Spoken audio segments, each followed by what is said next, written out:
Egypt, and Eid al-Fitr al-Mubarak, as we did see during the past report, how the Egyptians celebrate Eid al-Fitr. Dr. Amani Hola, the writer, the physician, and the social NGOs expert, how did you spend Eid al-Fitr, or how do you generally spend it? Of course, family day, we have gathering. Maybe we miss meeting each other, except in these nice days, which is a great opportunity for us to remain combined.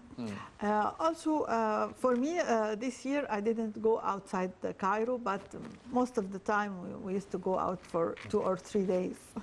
Yes, one of the steps that we have seen over the past years to be enhancing social solidarity between the Egyptians, and one of the steps made by the government under the directives of President Abdel Fattah al-Sisi and the presidential initiatives, is a decent life, Hayat Karima. How, as you being a specialist in the NGOs, in the social society organizations, as a writer and a physician, always treating people and speaking with a lot of people, how did this initiative impact the lives of the Egyptians, especially during Ramadan and Al-Eid? Of course, you cannot imagine, for decades I used to feel so unhappy because the conditions of people in Upper Egypt were miserable. And I didn't have even an imagination how we can change their lives. Because we have to do, it's like magic stick to change them. And actually, I'm surprised and I'm so happy with what is happening now, because really we are reaching people, or the project is reaching people who used to never hear about sanitation, education, awareness, medical care. Ceiling, of course, the simple housing needs of everybody. They used to suffer and they used to live in a very bad conditions. But really, this project is great project. Even it's been remarked even by the international organizations as it's one of the greatest achievements we can never imagine to change their lives. Millions of people. 50 million. The target 50 million people. And living especially outside of the big cities, outside of the capital, Cairo, Alexandria, all those big cities. Millions of people living in the villages, to be specific. What is the importance of targeting people living outside of those big cities and the capital, not just with sanitation or building houses and homes and electricity, but providing them as well with technology, with internet, with lining the canal? So this is not just for now, but sustainability, the item of sustainability for the future as well, for the future generations. This is one of the greatest achievement about this initiative, because really we used before to make some projects like something making a point, and then it start to dissolve and disappear later, because it is the same point of you saying that we're just giving out money. Yes. 50 pounds, 100 pounds, yes. A meal. Yes, but this didn't affect their lives. I didn't change their way of thinking or their future. But now we are doing so. These people used to be decades actually late than the big cities. Yes. They are like prisoners in their places, and they don't know how to escape. And many of them, when they escape to the big cities, they are suffering a lot, and they are making a load on the cities because they are not skilled. They don't have anything to work. We are suffering a lot more from being we have unskilled people, and they cannot be penetrating the market as good skilled workers. Yes. But this was one of the greatest problems we used to suffer for decades. This internal migration, as you mentioned, people coming from the south of Egypt, from Upper Egypt to Cairo, to the Delta region in general, going to Alexandria, you think that this would be decreasing over time? Did it already? decrease? Of course, we have already in the desert side of all the main governorate in Upper Egypt, Yes. new cities like El Mania Al Jadida, Asyut Al Jadida. They are attracting people. They have better housing facilities, also industrial areas, agricultural areas. People start, especially the younger generations, start to think of staying there and start their future there. Actually, it will help a lot in the negative immigration we used to are suffering from. But to be staying there, they need a good economy as well. They need better pay for their livelihood. So we did see as well Takaful wa Karama, Takaful and Karama, as we did see in the past years, another presidential initiative and directive by President Abdel Fattah al-Sisi. How did this change the economic conditions of the people living within Egypt, especially during the blessed month of Ramadan, a month with blessings that they need more money to spend? Eid afterwards, they need money to be spending during Eid and after it. If you look at the ATM machines, anyway, especially for the main Egyptian banks, you will see different quality of people than we used to see before. Before we used to see well-dressed people and having cars to stop and to bring people money. Who have bank accounts. Yes, but now you will see everybody, the very simple people, they have the credit card or ATM card, and they start to get their money withdrawals, yes. every month. But they start to have at least a minimal backup to support them. Of course, we cannot ignore it's not great amount, but still it's a good beginning, and actually the government are improving them gradually every now and then, not by years, but even every few months you will find a push and raising the this money, and it start to include the handicapped, the wives who are left from their husbands, many categories start to be included. The orphans, of course, have a great difference treatment.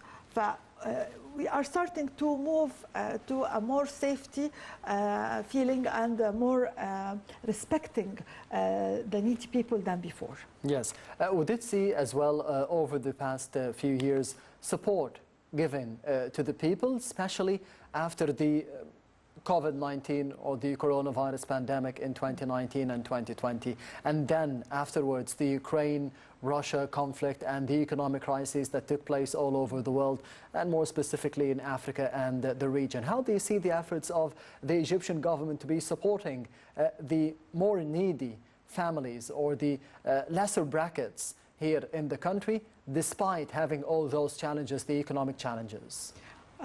As you are an international channel, look at the other countries, especially the developed countries like England, like France. They have already demonstrations everywhere. They are suffering from the payment. They are refusing the measures have been taken. In England, they ask people to take only 2 tomatoes from the supermarket and to forget about the salad, start to eat some insects even, and of course the leg of chicken. We used to have fun when we heard about that. And those were statements by some officials in the United Kingdom. Yes. Financial officials. Yes. We have to understand that it's an international crisis, and the measures have been taken by our government is not taken by the others, who are much more economically stronger than us. They didn't do that to their citizens.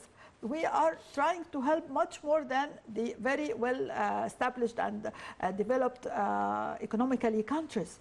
Of course, we need more help, and people need to be more patient and to work harder. For example, after the Second International War, World War, in Germany, people used to eat only potatoes for 5 years. They have no other kind of food only Yes. potatoes for 5 years. And now we can see how Germany became a strong economy again. So people must understand we have to sacrifice a little bit and we have to be patient and to work harder. You mentioned that people, they need to be patient, but we have seen some of the statements of President Assisi that he always says that the people are patient, that the people understand what is being done for the country, for the new republic.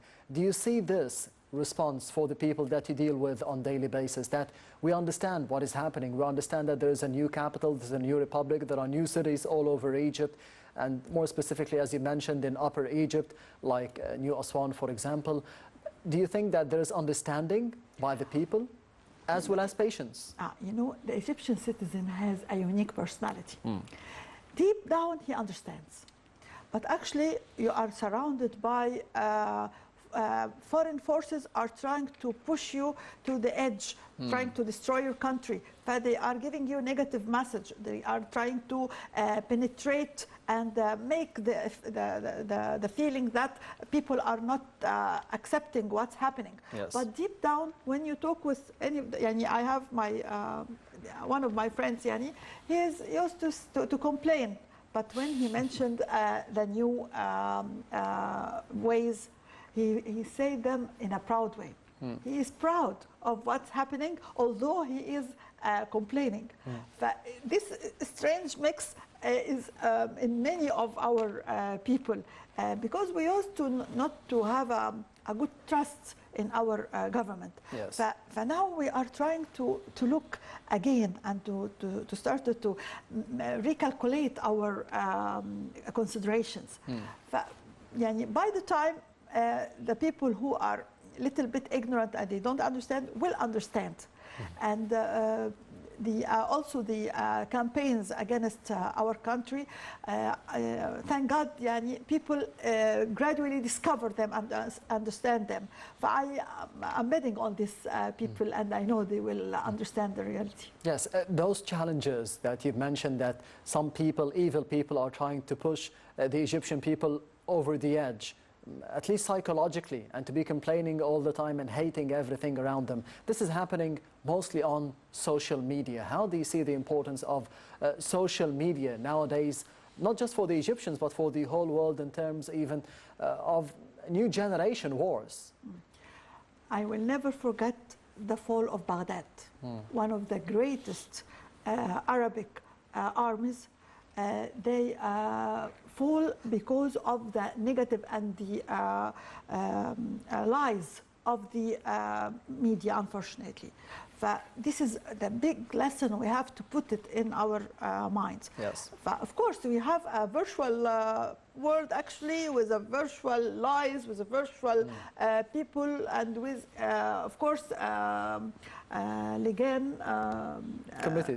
committees who are trying to pretend that there are a lot of people. You can find the copy-paste comments and copy-paste posts. Egyptian people are not stupid.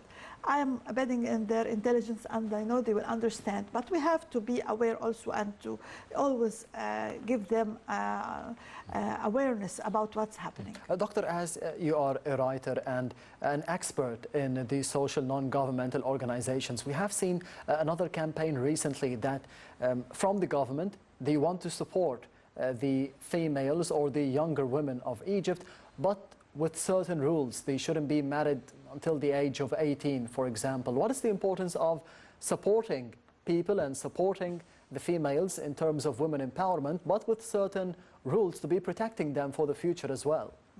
If you make an equation of any developed country or any previous great civilizations, you will never find a great civilization without a great position of the woman in this society, starting from ancient Egyptian, yes, Roman, even in the modern ages.